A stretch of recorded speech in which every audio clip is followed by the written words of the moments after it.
अच्छा जी, अगर कोई बंदा है और उसको 114 का नोटिस आया हुआ है रिटर्न फाइल करने का, लेकिन उसकी जो लास्ट डेट है वो गुजर जाती है, 114 के नोटिस की लास्ट डेट गुजर जाती है, अगेन बंदा रिटर्न फाइल नहीं करता, तो इसमें मोस्ट ऑफ केसेस में 22 दिसंबर भी लास्ट डेट है। तो अब उसमें फ़ाइन की कैलकुलेशन जो है उसका तरीकाकार मैंने यहाँ पे आपको इस वीडियो में गाइड करना है। तो पहली चीज़ तो ये है कि सेक्शन नंबर 182 के अंदर ये चीज़ मेंशन्ड है कि फ़ाइन की कैलकुलेशन कैसे करेंगे। तो इसके 4 रूल्स हैं। पहला रूल ये है कि 0.1% ऑफ टैक्स पेएबल या 1000 रुपये पर डे, इसमें से जो ज़्यादा होगा वो हम लेंगे। सेकंड रूल मिनिमम पेनल्टी वाला है। थर्ड रूल जो है मैक्सिमम पेनल्टी का है। फोर्थ रूल रिडक्शन का है। ठीक है, तो अब हम आते हैं कैलकुलेशन की तरफ। एक बंदा है और उसके ऊपर रिटर्न फाइल करते वक्त टैक्स पेएबल ज़ीरो है। ठीक है, कोई टैक्स पेएबल नहीं है, तो फ़ाइन इसका बनेगा पर डे 1000 रुपये, 2 महीनों का बनेगा 60,000 रुपये। अब इसको अगर ये विद इन 2 मंथ्स जो है वो अपना रिटर्न फाइल कर रहा है प्लस अपनी पेनल्टी अदा कर रहा है, तो इसको 50% रिडक्शन अलाउड है। तो 50% रिडक्शन जो है इसके लिए सैलरीड का 30,000 बन जाएगा, जो पेनल्टी होगी 60,000 से 30,000 में कन्वर्ट हो जाएगी, बट नॉन सैलरीड की 50,000 में कन्वर्ट होगी 60,000 से। ठीक है, चूँकि मिनिमम वाला जो है मिनिमम पेनल्टी वाला रूल है वो एप्लीकेबल हो जाएगा।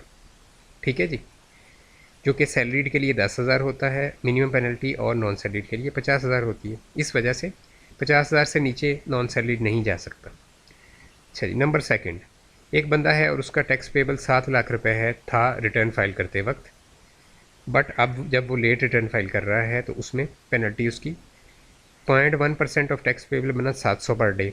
तो ये चूँकि 1000 पर डे से कम है, इस वजह से इसको हम नहीं लेंगे और हम 1000 पर डे के हिसाब से कैलकुलेशन करेंगे। गेन 60,000 बन गया। और अगेन अगर वो विद इन 2 मंथ्स जो है वो अगर पेमेंट कर रहा है प्लस रिटर्न फाइल कर रहा है, तो वो उसको 50% रिडक्शन मिल जाएगी सैलरीड को, और नॉन सैलरीड का मिनिमम 50,000 ही बनेगा। एक और बंदा है और उसका टैक्स पेबल बना 20 लाख रुपए। ठीक है, तीसरा केस है। ठीक है, रिटर्न फाइल करते वक्त टैक्स पेबल था 20 लाख रुपए, बट उसने रिटर्न फाइल नहीं किया, 114 का नोटिस आ गया, अगेन रिटर्न फाइल नहीं किया। ठीक है, 114 के नोटिस की डेट भी गुजर गई, तो 0.1% ऑफ टैक्स पेबल जो होगा वो 2,000 पर डे के हिसाब से हम कैलकुलेट करेंगे। फ़ाइन इसका जो है वो 2,000 पर डे बन जाएगा और 2 महीनों का 1,20,000 रुपये वो जो है इसका फ़ाइन बनेगा। अब यहाँ पे सैलरीड को मैंने कंसिडर नहीं किया, क्योंकि सैलरीड इसमें बहुत रेयर फॉल करता है, नॉन सैलरीड ज़्यादा फॉल करता है। तो नॉन सैलरीड जो है वो उसका फ़ाइन अब जो बनेगा वो 60,000 रुपये हो जाएगा, अगर विद इन 2 मंथ्स ही अपना प्रोसेस जो है उसको कंप्लीट कर रहा है। ठीक है, रिडक्शन 50% वाली मिल जाएगी। लेकिन अगर ये 6 महीने के बाद अपना फ़ाइन जो है वो अपना अदा कर रहा है प्लस रिटर्न फाइल कर रहा है, तो इसकी पेनल्टी जो होगी वो 3,60,000 रुपये बनती थी और वो पूरी ही रहेगी, उसमें कोई रिडक्शन अलाउ नहीं हो। ठीक है, इसी तरह अगर आप जो है 2 महीने मुकम्मल होने के बाद 3 महीने के अंदर अंदर अपना प्रोसेस कर रहे हैं सारा रिटर्न फाइल करने का प्लस जो उसका पेनल्टी है वो अदा करने का, तो 25% रिडक्शन आपको अलाउ होगी। ठीक है, तो इसके लिए यहाँ पे लॉ में इन्होंने लिखा हुआ है कि ड्यू डेट या एक्सटेंडेड ड्यू डेट से इसकी कैलकुलेशन करना होती है। वो यहाँ पे मेंशन नहीं है सेक्शन 182 में, उसके लिए एफबीआर कॉल करना होगी आपको। Most probably extended due date से कैलकुलेशन इसकी की जाएगी। ठीक है, रिडक्शन जो है वो कैलकुलेट करने के लिए।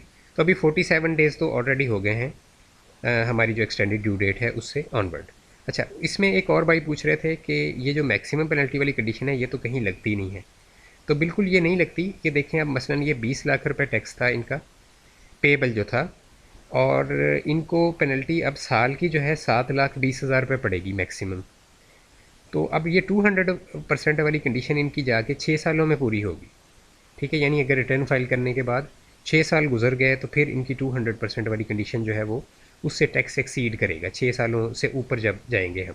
ठीक है, तो उसमें फिर ये मैक्सिमम पेनल्टी वाली कंडीशन मतलब नॉर्मल केसेस में किसी में भी ये नहीं लगती। ये को बहुत लंबा अगर अरसा गुजर जाएगा किसी का, तो फिर ये मैक्सिमम पेनल्टी वाली कंडीशन लगती है। आम नॉर्मल जो केसेस हैं उसमें ये 200% आपका बनना ही नहीं है। ठीक है, क्योंकि जितना आपका टैक्स पेबल होता है उसका 0.1% पर डे के हिसाब से फिर वो उसको 200% बनते बनते काफ़ी टाइम बन लग जाता है। अगर आप यहाँ पे 10 करोड़ भी फिट करेंगे तो फिर भी उसमें काफ़ी टाइम रिक्वायर्ड होगा, कुछ सालों का टाइम रिक्वायर्ड होगा, जिसके बाद वो 200% बनेंगे।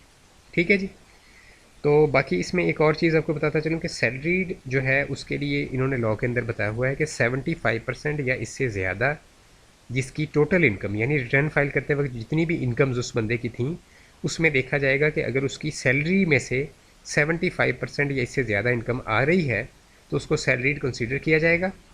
अदरवाइज़ उस पर 50,000 रुपये मिनिमम जो है वो फ़ाइन है। ठीक है जी। तो ये बात आपने याद रखनी है कि पर्टिकुलरली ये कंडीशन है जो मैंने आपको लॉ में से बताई है कि टोटल रिटर्न फाइल करते वक्त जितनी उसकी इनकम थी उसमें 75% या उससे ज़्यादा सैलरी में से इनकम आनी चाहिए।